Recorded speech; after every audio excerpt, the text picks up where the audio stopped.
नमस्कार, आपका स्वागत है मित्रों। प्राचीन वेदों में सूर्य को सर्व जगत की आत्मा कहा गया है। समस्त जीवों की आत्माओं का ऊर्जा स्रोत सूर्य देव ही है। सूर्य से ही सृष्टि पर जीवन है। सूर्य का शाब्दिक अर्थ प्रेरक होता है। यह सर्व प्रकाशक, सर्व प्रवर्तक होने से सर्व कल्याणकारी है। यजुर्वेद में कहा गया है, चक्षु सूर्य जाए, अर्थात सूर्य भगवान का नेत्र है।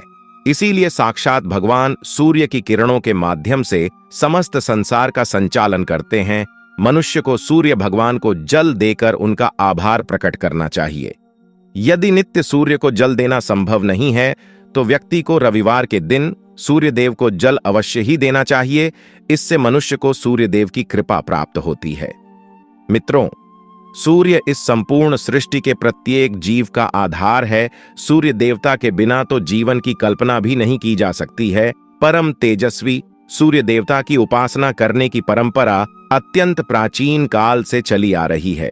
सूर्य देवता की पूजा के साथ ही उन्हें अर्घ्य देने का भी प्रचलन है। सूर्य देवता को अर्घ्य देने से मनुष्य के जीवन में कई सकारात्मक और चमत्कारी बदलाव होते हैं।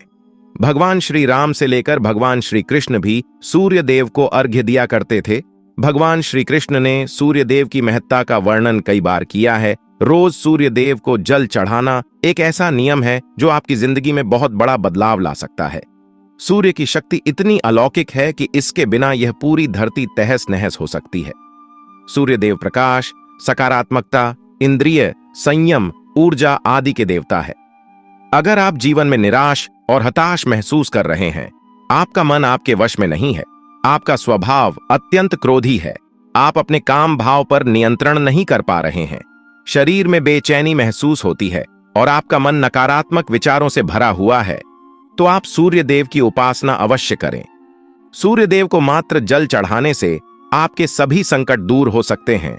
संसार की हर परेशानी का हल सूर्य देव के पास ही है। आपकी हर समस्या का समाधान सूर्य को जल अर्पण करने से ही प्राप्त हो सकता है। सूर्य देवता की उपासना करने से आत्मा की शुद्धि होती है और मनोबल बढ़ता है। सूर्योदय के समय सूर्य की किरणों से वातावरण पवित्र और सकारात्मक बन जाता है।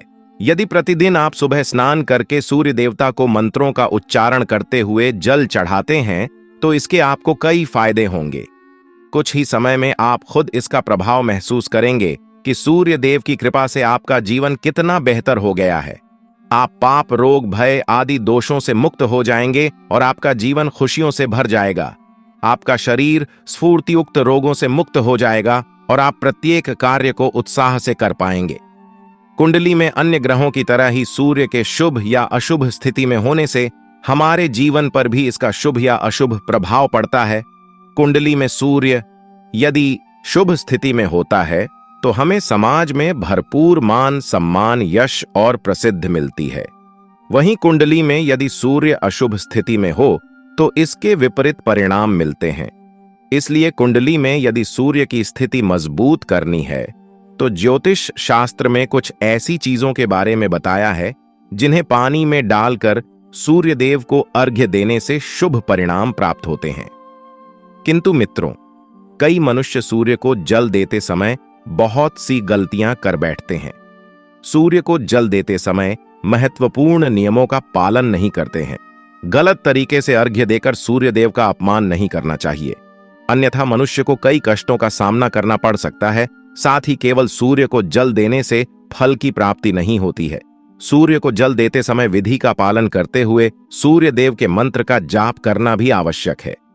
तभी सूर्य को जल देने का फल मनुष्य को प्राप्त होता है। ज्योतिष शास्त्र के अनुसार सूर्य देव अप्रसन्न होने पर मनुष्य की बुद्धि का नाश हो जाता है। उसे चारों ओर से अपमान का सामना करना पड़ता है। ऐसे व्यक्ति की आंखों की रोशनी चली जाती है और उसे गंदा भोजन प्राप्त होता है। फलस्वरूप व्यक्ति की विद्या कम हो जाती है। वह जो कुछ भी पढ़ता है उसे तुरंत ही भूल जाता है। पिता पुत्र में अकारण ही वाद विवाद होने लगता है। सूर्य देवता रुष्ट हो जाने पर व्यक्ति पर गलत इल्जाम लगते हैं और उसके हाथ से अनजाने में कई अपराध हो जाते हैं। इसीलिए व्यक्ति को अनिष्ट कार्य करके सूर्य देव को रुष्ट नहीं करना चाहिए। इस प्रकार से सूर्य देव का हमारे जीवन में सबसे अधिक महत्व है।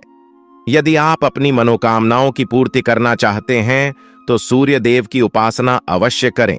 ये जान लेते हैं सूर्य को अर्घ्य देने के वह महत्वपूर्ण नियम कौन से हैं। सूर्य को जल देते समय हमें कौन सी गलतियां नहीं करनी चाहिए और सूर्य को जल देते समय कौन से मंत्र का जाप करना चाहिए ताकि हमें सूर्य उपासना का संपूर्ण फल प्राप्त हो। सबसे पहले तो हम ये जान लेते हैं कि सूर्य को अर्घ्य देने का अर्थ क्या होता है। तो मित्रों, अर्घ्य देने से तात्पर्य यह है कि सूर्य देवता को भक्ति भाव से जल अर्पण करना। यह जल आप दोनों हाथों की ओआंचल बनाकर या तांबे के पात्र में शुद्ध जल भरकर उसे सूर्य देवता को समर्पित करें। लेकिन ध्यान रहे कि यदि आप हाथों की ओआंचल बनाकर सूर्य देवता को अर्घ्य दे रहे हैं तो अपने हाथों की तर्जनी और अंगूठे को एक दूसरे से जोड़कर न रखें, यानी कि एक दूसरे का स्पर्श न होने दें। दोनों हाथों के अंगूठों को फैलाकर रखें।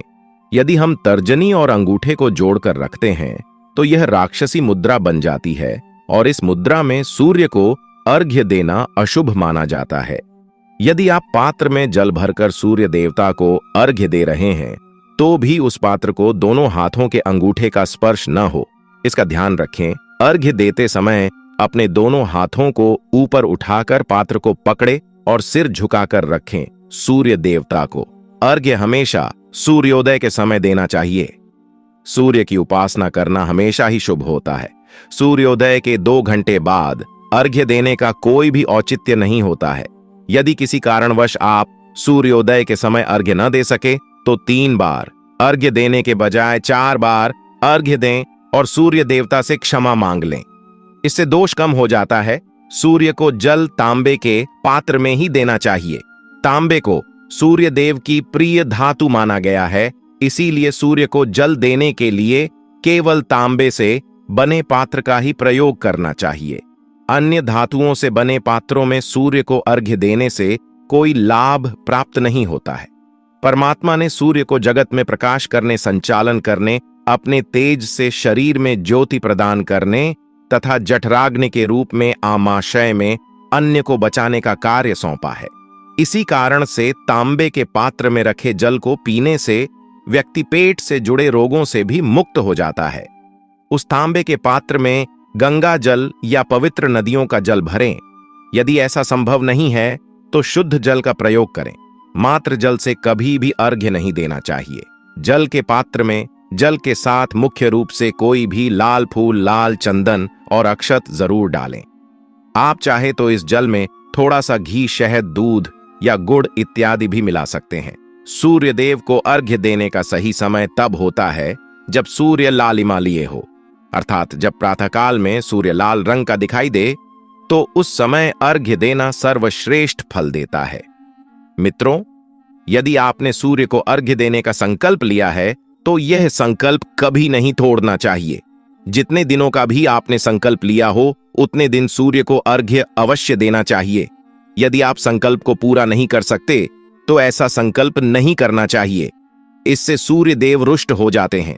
दोस्तों, भगवान श्री कृष्ण ने सूर्य देव को जल देने का मंत्र बताया है जिसका उच्चारण अवश्य ही करना चाहिए। वह मंत्र इस प्रकार है: ऊ आदित्य नम मंत्र या ऊ घृणी सूर्याय नमः मंत्र का जाप भी कर सकते हैं। इस मंत्र का उच्चारण करके सूर्य को जल देने से दरिद्रता का अंत होता है और व्यक्ति को सुख समृद्धि की प्राप्ति होती है। दोस्तों, सूर्य देव की महिमा अपरंपार है और प्रतिदिन ही हमें उनका आभार मानना चाहिए।